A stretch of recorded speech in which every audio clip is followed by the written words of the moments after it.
ถึงนางใจนุ่งโคสิไหลเขียวอ่อนมือเลยนุ่งโคเลยห่างเราอยู่ทางเสาแก้วเวงลมยามกิ่งเพิ่นนอนเย็นมีกุ่มมังนึบตึกเข็นฝนตกยามตกกันล่างก็สันก็ไปจังนอนกุมโมกผ้าอุ่นตาเลยอยู่ข้างหิมนางเราสาวจนไล่คนขึ้นวนเอาเกยไปจังตัวฮอดจึงไหลกอบการปูนพรอันมีเนื้อมาก็ใจหัดหา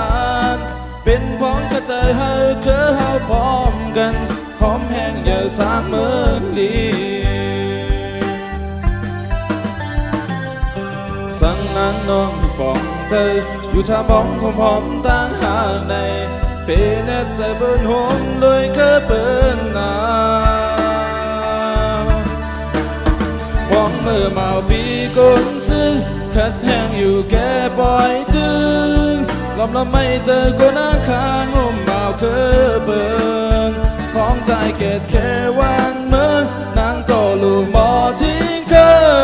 ยจัดผ่านวันเมื่อแรกเคยเฮาเมื่อนาเป็นบุญพรเฮาสู่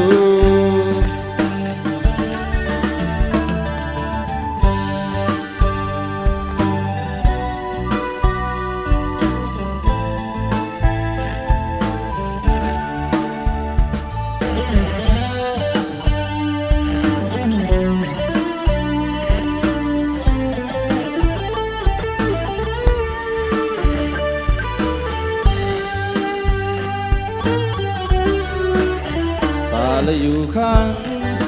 หิมนางเราสาวกลุ่มจอนไล่คนขึ้นวนเอาเกยไปจางตัวฮอดจึงไหลกอบการปูนพรอันมีเนื้อมาก็ใจหัดหานเป็นพ้องกระจายเฮาคือเฮาพร้อมกันหอมแห้งอย่าสร้างเมืองดีสั่งนางน้องหูปองเจออยู่ท่ามองหอมต่างห่างในเป็นใจเปิ้นหงเลยเคยเปิ้นหนามองเมื่อเมาปีก้นซึ้งขัดแห้งอยู่แก่ปล่อยตึงเราไม่เจอก็น่าค้างหมเมาเคยเปิ้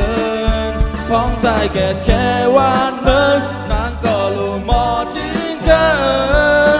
จัดบ้านวันเมื่อแลเคยเฮาเมื่อนาเป็นบุญพรเฮาสู่